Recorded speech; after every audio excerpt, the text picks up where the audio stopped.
Hey, what's going on, guys? I'm Dr. Boyce Watkins from Your Black World and the Black Business School. In case you don't know, I am a professor of finance, and I also wrote a book years ago called Financial Lovemaking that talks about the intersection between love and money and how a lot of us make huge mistakes when it comes to love and money. So, what I thought I would do today as a service to you guys is to share with you a few things, 5 things that that I've noticed in terms of ways ladies can tell if their man is going to be an economic success. I remember when I was in school and I was in grad school, I was broke as a joke. I had gotten evicted from my apartment. I didn't have a lot of money in my pocket. But even back then, there were things that I was doing at that time that was going to lead me to a better economic place. And so I think that there are people, a lot of times we might overlook those guys that are going to be doing well versus those guys who are pretending to do well. You see, there's a lot of people that like to fake it till they make it, and then they never make it, so they just spend their whole lives faking it. And you don't want a person like that, ladies. I'm telling you. And also, as a father, I have daughters, and I school them on the game on a regular basis. So let me just break some things down to you. I'm gonna get professorial with you real quick. The first thing you want to look for in a man to determine if he's going to be economically successful is listen to his goals. If you, it literally simple questions like, so, what do you think? What do you think your future is going to be like? Where are you going to be in 5 years? People that tend to be successful have very specific goals a lot of times, or they'll have goals that are that make sense, that are tangible, that like for example, they may just say, my goal is to be an engineer, or my goal is to run my own business. My goal is to become a captain in the Air Force. Whatever it is, they have goals. So I personally believe that a person who has goals and specific goals is usually more successful than a person who either has no goals or very broad, ambiguous goals. Broad, ambiguous goals might be like, I want to be rich one day. That ain't a goal. That's just a dream. That's a fantasy. If you don't have a plan to connect to that goal, then that's almost like saying I want to get from here to Hawaii, but I don't have an airplane and I don't know where a bridge is located that'll get me across to that island. Second thing is that you can do to figure out if a man's going to be an economic success is just let him talk. I told my daughter one time, I said, look, people will tell on themselves if you just let them talk. And they also like you more if you let them just ramble on and on and on and on and on about their thoughts and feelings and dreams and everything else. And it's fine. I mean, that self-snitching is beneficial to you if you can open your ears and just kind of, we all shut it down a little bit. And this is true for men as well. Just shut it down, listen, let them talk, and then they will tell you almost everything you need to know about who they are, where they're going, what they're trying to become, where their lives are going to go. So if you listen to a man talk, you can tell a man who's going to be wealthy by how he talks about money. When money comes up, wealthy men I've seen, when they talk about money, they talk about it in terms of potential investments they can make, right? Or they talk about, the return on their portfolio. They talk about, the fact that they put so much in their savings account, or they want to invest in this construction project or whatever it is. Guys who tend to end up broke, even guys who make a lot of money, I'm talking about even professional athletes, when they talk about money, they're talking about what they want to buy. Right? They're like, oh, I want that. I want that whip. I can't wait. It's only 80,000. I want that car, or I want to go buy this Gucci belt, or whatever.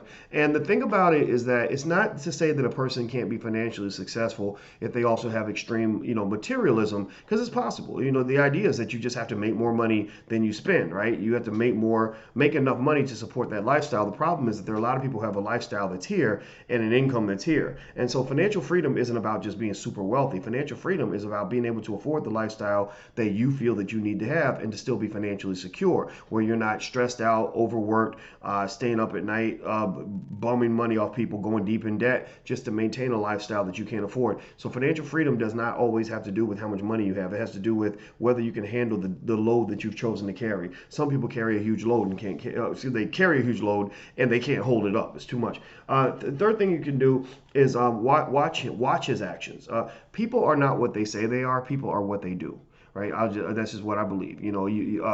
For example, when I was much bigger, I run now, and we've been losing weight for the last couple of years. But when I was bigger, if you'd ask me, are you losing weight? I'd say, yeah. If you'd ask me, are you exercising? I'd be like, yeah, I plan to exercise, and I still wouldn't do it though. I would never do what I said I was going to do. And so it wasn't until my actions and my words started to sync up that I actually became a person worth listening to when it came to weight loss. So the same thing is true when it comes to financial intelligence and responsibility.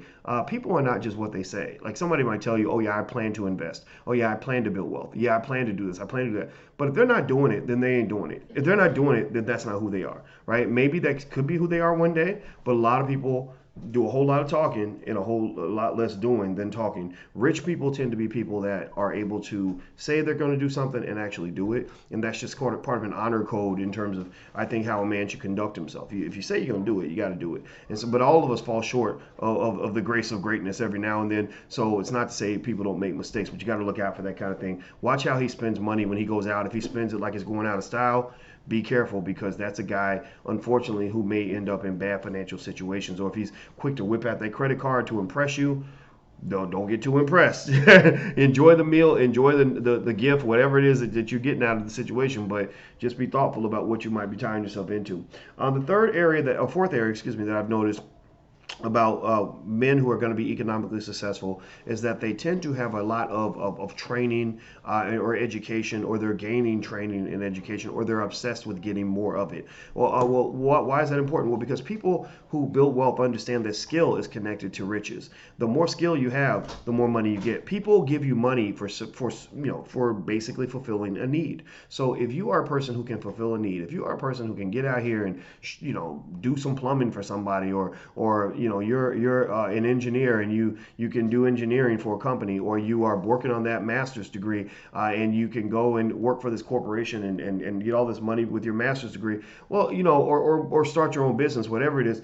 People like that tend to do better economically. People who don't have skills and don't have training and don't value skills and training, unfortunately, on average, have a lot less money. So even if a young man's broke, if he's getting skills and getting training, he won't be broke for long, in my opinion. At least 9 times out of 10, he won't.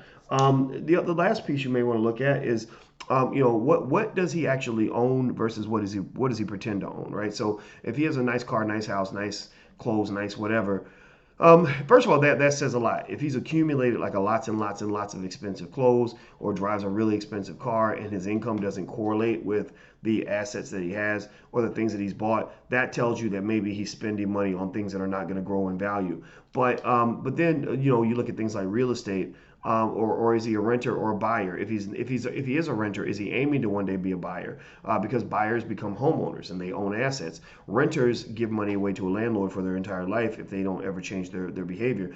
Is he invested in the stock market? That's another great indicator. The three things that make people rich in America are real estate, stocks and bonds, and entrepreneurship. Those are the three areas where people get an explosive growth in income. So if your man is either interested in or digging into or beginning the process in any of those three areas, there's a very good chance he's going to be economically secure and successful, as long as he doesn't go too deep in debt. And that's where things like student loans become an issue, things like that. So you may want to find out what his student loan levels are, because we got a lot of people that graduated from college who are making good money, but they're not going to do very well long term, because the debt is so crippling.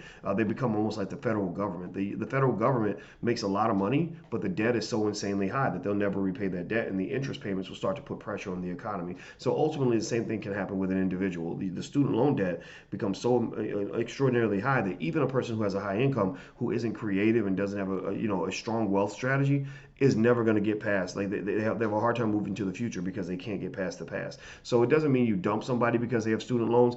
In fact, I'm not even telling you who to date. I'm telling you how to know what you're getting into. That's probably the number one thing I can probably do for you, and that's what I'm doing for you right now. So anyway, I'm out of here. I'm Dr. Boyce Watkins.